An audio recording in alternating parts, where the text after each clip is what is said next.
Amen, amen, gloire à Dieu. Je vais aussi partager. Donc, nous allons prendre Colossiens 4, verset 2. Je vais lire. Persévérez dans la prière, veillez-y avec action de grâce. On va enchaîner, on va aussi prendre Romains 12, verset 12. Réjouissez-vous en espérance, soyez patients dans l'affliction, persévérez dans la prière. Nous allons aussi prendre 1 Thessaloniciens 5, verset 16 jusqu'à 18. Réjouissez-vous toujours, priez sans cesse, rendez grâce en toutes choses, car c'est à votre égard la volonté de Dieu en Jésus-Christ. Qu'ici le Seigneur nous appelle à la persévérance. Voyez-vous, le Seigneur nous appelle à la persévérance. C'est vrai qu'il peut arriver où on prie pour quelque chose. On prie pour quelque chose, mais on a du mal à réaliser si réellement Dieu existe ou pas. On se pose des questions. On se dit, est-ce que je commence à sombrer dans l'apostasie, l'abandon de la foi? Quand je prie pour un sujet, quand j'envoie des requêtes, j'ai l'impression que Dieu n'entend pas. La situation est tout difficile. J'ai des douleurs. J'ai du mal à dormir. J'ai toutes sortes de difficultés. J'ai des attaques dans mes rêves. Quand je prie sincèrement, il n'y a rien qui se passe. Qu'est-ce qui se passe? Le Seigneur nous appelle à la persévérance.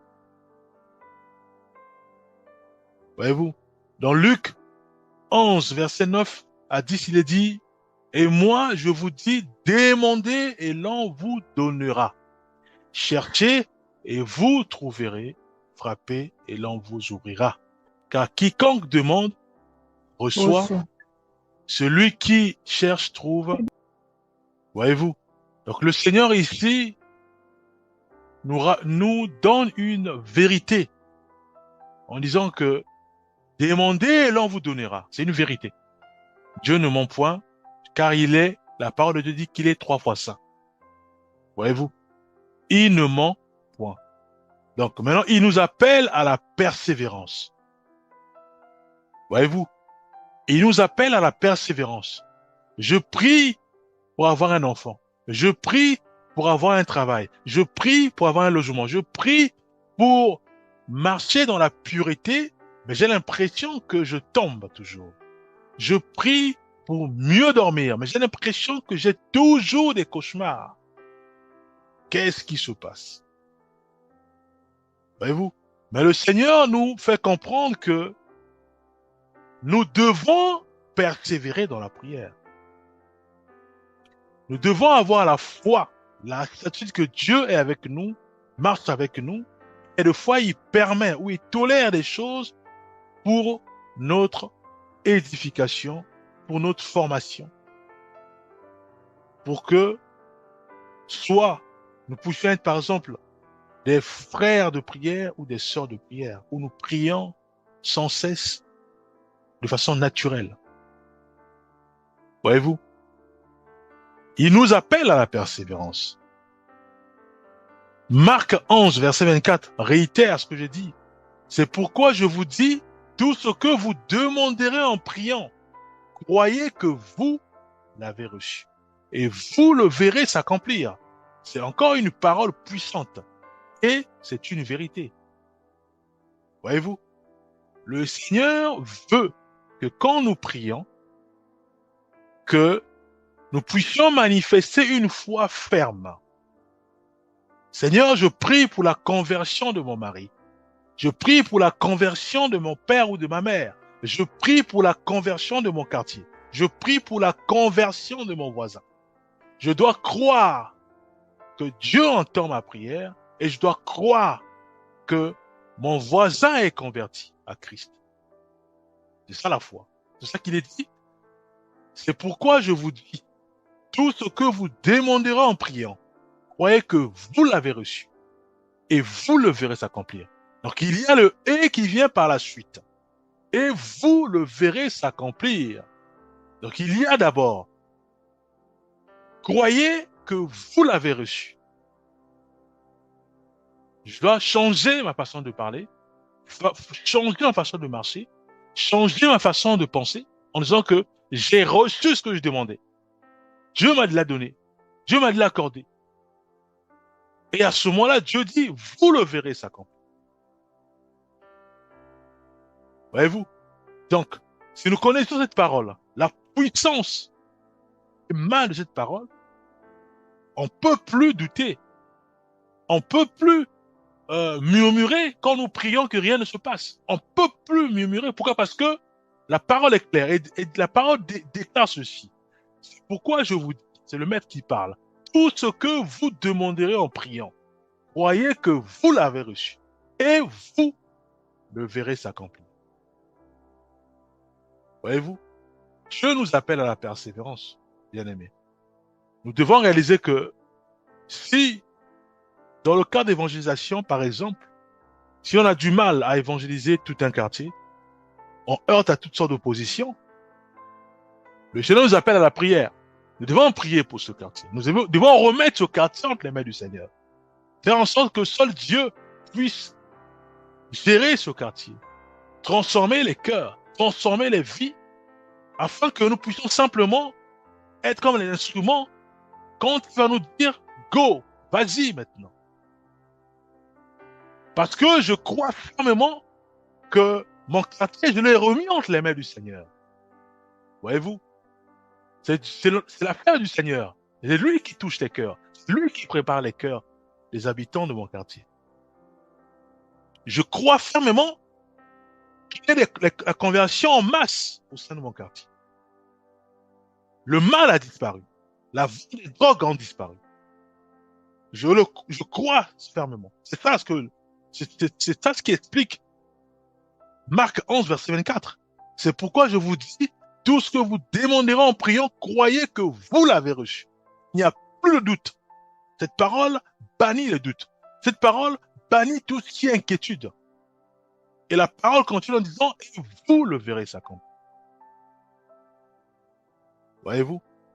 Alors, si moi je crois à la parole de Dieu, si je garde cette parole dans mon cœur, bien aimé, j'aime le Seigneur. Et quand la parole est gardée dans mon cœur, cette parole, je la pratique puisque je manifeste une foi ferme à mon Seigneur quand je prie. Le Seigneur me déclare juste sur le fait que je garde sa parole et je mets cela en pratique. Et qu'est-ce que Jacques 5, 16 dit? Jacques 5, 16 dit ceci.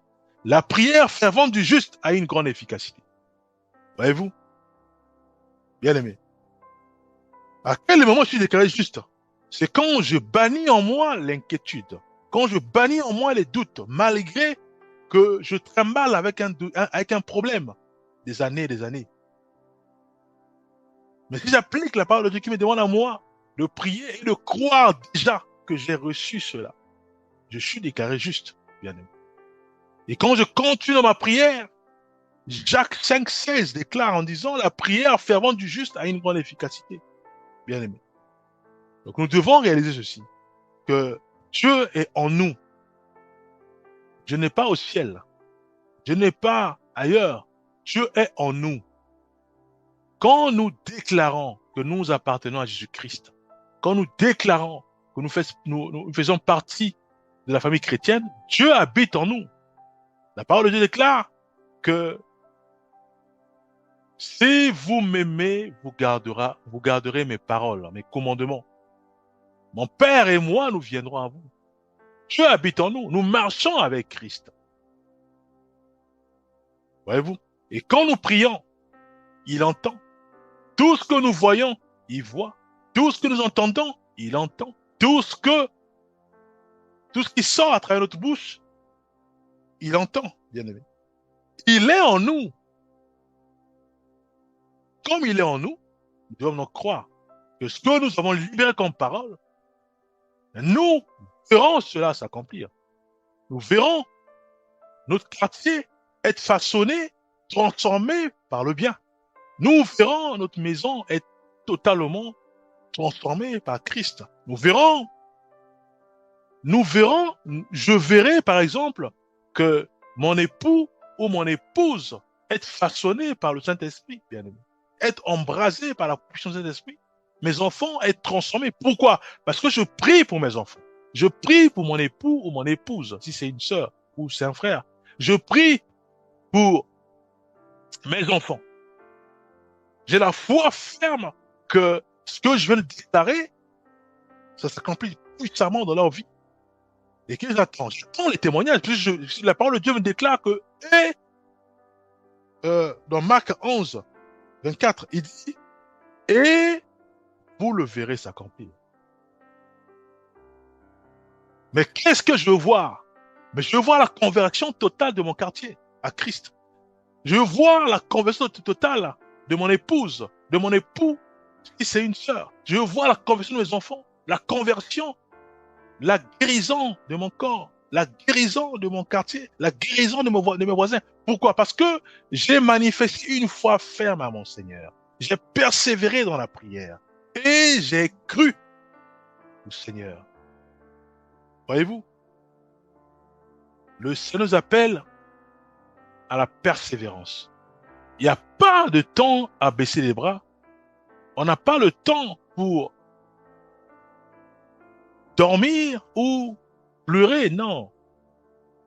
Nous devons nous mettre debout et appliquer simplement la parole de Dieu qui nous demande de prier avec foi et ferme, qui nous demande de marcher dans la foi. Et une fois la foi enracinée en nous, à ce moment-là, Jacques 5,16, ça s'accomplit puissamment dans nos vies, où il a dit la prière fervente du juste a une grande efficacité. Voyez-vous, nous devons demander pardon au Seigneur parce qu'il y a des fois on doute. Quand on voit les années passer, on se dit est-ce que réellement je vais encore me marier? On voit les années passer, est-ce que réellement encore je vais encore des entreprises? Je vois les années passer, est-ce que réellement encore je serai délivré parce que je suis tout le temps embêté la nuit? Je dois demander pardon au Seigneur en disant que Seigneur, je ne savais pas que tu étais en moi. Tu étais en moi. C'est toi qui me fortifie. C'est toi qui me guide. C'est toi qui m'oriente. C'est toi seul qui conduit mes pas. Maintenant, nous devons maintenant changer radicalement notre façon de voir les choses. En disant que ce que je viens de libérer comme prière, Dieu a entendu. Et je crois à mon Seigneur et je verrai cela s'accomplir dans notre vie. 1 Jean 5, verset 14 à 15. Nous allons lire. Nous avons auprès de lui cette assurance que si nous demandons quelque chose selon sa volonté, il nous écoute. Et si nous savons qu'il nous écoute, quoi que nous demandions, nous savons que nous possédons la chose que nous lui avons demandé. Voyez-vous la foi? Il y a encore plus d'éclaircissement, il y a encore plus de précision. Quand nous prions, il faut que ce soit selon la volonté du Seigneur. Mais quelle est sa volonté? Il veut que nous soyons heureux sur terre. Il veut que nous nous multiplions sur terre. Donc, je peux demander un enfant. Il veut que je puisse vivre dans la joie, dans le bonheur. Voyez-vous? Mais est-ce qu'il veut que je puisse braquer? Non. Donc, je ne peux pas faire la prière, demander au Seigneur de me donner l'arme, de me donner la drogue, de me donner la cigarette. Non. De me donner l'argent pour que j'aille, par exemple, aller en boîte de nuit. Non. Voyez-vous? Mais la prière, c'est selon la volonté de Dieu. Dieu ne veut pas que moi, par exemple, je puisse aller en boîte de nuit. Donc, je ne pourrai jamais demander au Seigneur de me donner l'argent pour que le soir, je me trouve en boîte de nuit. Voyez-vous? Alors, si je n'étais pas enseigné, aujourd'hui, je suis enseigné. Mais non, ça veut dire quoi? Ça veut dire que si au départ, je priais constamment, Dieu, donne-moi l'argent, donne-moi l'argent, donne-moi l'argent. Des années, et après, je dis non, Dieu n'existe pas. Mais c'est pour ça que je dois maintenant requalifier, regarder le contenu de ma requête. Est-ce que cette requête honore le Seigneur. Est-ce que c'est selon sa volonté? Voyez-vous? Si c'est pas sa volonté, c'est tout à fait normal que je ne reçois pas la réponse. Pourquoi? Parce que 1 Jean 5, verset 14 à 15, dit ça clairement. Il dit quoi? Il dit, nous avons auprès de lui cette assurance, encore la foi, que si nous demandons quelque chose selon sa volonté, il nous écoute. Selon sa volonté, il nous écoute. Donc, si ce n'est pas sa volonté, il ne nous écoutera pas, malgré qu'il est en nous, malgré qu'il entend tout ce que nous disons. Et si nous savons qu'il nous écoute, encore la foi, quoi que nous demandions, nous savons que nous possédons la chose que nous lui avons demandé. Si nous avons la foi que ça nous a écouté, à ce moment-là, nous avons ce que donc ça répond clairement Marc 11, verset 24. Donc, il vient d'avoir la demande selon la voix du Seigneur. Nous devons manifester la foi, comme quoi il nous a écoutés. Une fois que la foi est enracinée en Jésus-Christ, à ce moment-là, nous verrons cela s'accomplir. Ça, c'est ce qui déclare Marc 11, 24. Voyez-vous? Donc, Dieu nous appelle à la persévérance. Ça fait des années, quand je prie, rien ne marche, je dois regarder le contenu de ma requête. Est-ce que le contenu de ma requête respecte la volonté de Dieu? Le but de ma requête, c'est quoi? Est-ce que c'est pour honorer le Seigneur? Ou pour aller en boîte de nuit? Ou pour aller acheter le tabagisme? Ou pour aller acheter l'alcool? Ou pour aller encore dans ma vieille vie? Puisque j'ai perdu le travail, je peux plus rentrer la nuit, très tard. Je peux plus aller dans les boîtes de nuit. Je peux plus aller dans les fêtes. À ce moment, je dis, Seigneur, donne-moi le travail. Parce que si tu me donnes le travail, j'aurai encore l'argent. Et je vais encore mener ma vie quand j'étais encore heureux. Ou j'allais dans les boîtes de nuit. Mais le Seigneur m'a dit, non, c'était pas une vie. Ça ne va pas. Ça respecte pas ma parole. Mais si nous ne changeons pas, nous entêtons dans la prière, mais il n'y aura rien. Pourquoi? Parce que la requête, le contenu de la requête ne respecte pas la volonté du Seigneur. Voyez-vous? Alors, si le contenu de la requête respecte la volonté du Seigneur, à ce moment-là, Dieu nous appelle à la persévérance. Donc, continuez à dialoguer avec lui dans l'intimité, à le bénir, à le louer, à le magnifier. Donc, Dieu nous appelle à la persévérance. Psaume 145, verset 18. L'Éternel est près de tous ceux qui l'invoquent, de tous ceux qui l'invoquent avec sincérité. Donc, quand je prie, avant de prier, je dois être sûr et certain que Dieu est avec moi, il entend ma prière. Quoi que je dis, il entend et il va l'exaucer. C'est ça, la sincérité. Je prie et qu'à la fin, je dis, est-ce que vraiment il entend ma prière? Ça, ce n'est plus la sincérité. Voyez-vous? Je dois être sincère que Dieu entend ma prière. Dieu, il est là. Dieu m'écoute et Dieu va exaucer ma prière. Philippiens 4, versets 6 à 7, où il est dit simplement, ne vous inquiétez de rien, mais en toute chose, faites connaître vos besoins à Dieu par des prières et des supplications, avec des actions de grâce. Et la paix de Dieu, qui surpasse toute intelligence, gardera vos cœurs et vos pensées en Jésus-Christ. On va me licencier demain. Je suis convoqué demain matin. Dieu me dit de ne pas m'inquiéter. Et il me donne encore une promesse. Il dit ceci. Il dit simplement, et la paix de Dieu qui surpasse toute intelligence physique, intellectuelle, logique et autres, gardera vos cœurs et vos pensées en Jésus-Christ. Je suis détendu.